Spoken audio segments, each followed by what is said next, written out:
Bir gün keladi, dunyoda mening deb yashagan hamma narsalarimizdan ayrilamiz. Uy, mashina, pul va barliq hamma narsalar endi bizning emas. Hayot vaqtimizda qilib olgan yaxshiligimizni bizning. Ota-onalarimiz, ayolimiz va bolalarimiz yig'laydi. Ammo ular bizga hech qanday yordam qila olmaydi. Do'st birodarlarimiz qayg'uradi. Lekin vaqtning o'tishiga ergashib, biz oramizdan ketganlarni unutib ketgandek, ularni o'z ishi bilan mashg'ul bo'ladi. Biz qabrida o'zimiz yolg'iz hisob beramiz. Payg'ambar alayhissalom qabri tilga ilinsa, yig'lab soqollari ho'l bo'lib ketadi. Va men qabridimni qo'rqinchli bir yani ko'midim. Agar men sizlarning dafn qilinmasliklarini ansirmagan bo'lsam, men anglagan qabr azobini sizlarning anglashinglar uchun Allohga duo qilatdim dedi. Biz qabrga qo'yilganda ikki farishta kelib bizning Robbimiz, dinimiz va payg'ambarimiz qatorliq dunyoda iymon etish buyurilgan ishlardan so'raydi. Agar biz dunyoda haqiqiy mu'min musulmon bo'lib yashagan bo'lsak, bu savollarga javob bera olamiz. Va bizdan savol so'raydigani chiroyi nurliq va go'zal farishtalar bo'ladi. Agar biz haqiqiy mu'min musulmon bo'lib yashamagan bo'lsak, yoki kofir yoki munofiq bo'lgan bo'lsa, bu savollarga javob bera olmaydi-da,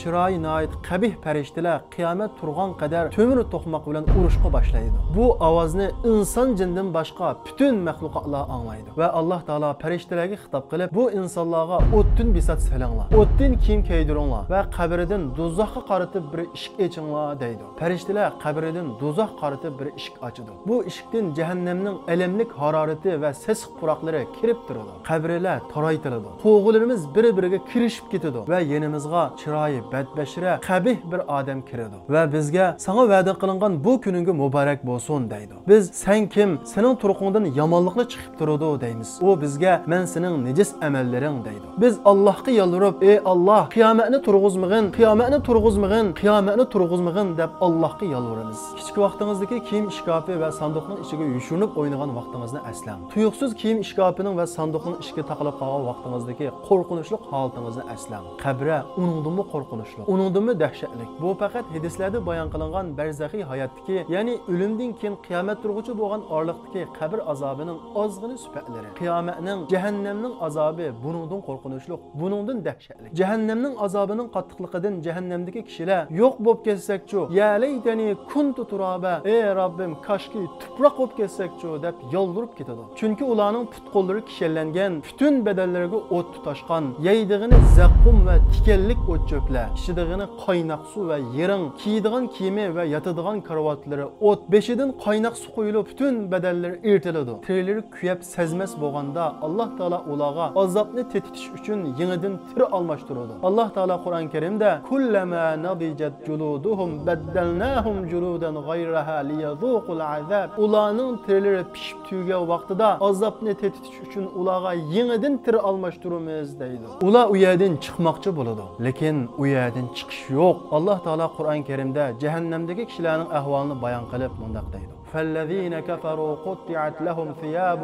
من نار يصب من فوق رؤوسهم الحميم يصهر به ما في بطونهم والجلود ولهم مقامع من حديد كلما أرادوا أن يخرجوا منها من غم أعيدوا فيها وذوقوا عذاب الحريق. Kafirlarga o'tdan kiyimlar pishiladi va boshlari ustidan haroratli qaynoq suv quyiladi. Uning bilan ularning ich bag'ri va terlari eritiladi. Ular to'mir to'qmoq bilan uriladi. Ular do'zaxdan chiqmoqchi bo'lganda ular do'zaxga yana qaytariladi va ko'ydirguchi azobni tetinglar deyiladi. Jahannamdagi kishilarning biridan bir orzusi va umidi o'lib yo'q bo'lish bo'ladi. Lekin jahannamda o'lim bo'lmaydi. Alloh taolo ularning ahvolini bayon qilib, "Va iza ulqu minha makanan dayiqan muqarranin da'u hunalika thubura la tad'u al-yawma thuburan wahida wad'u thuburan katira." Ular jahannamning tor yeriga tashlangan vaqtida o'limni orzu qiladi. Ölüp yo'q bo'lishni umid qiladi.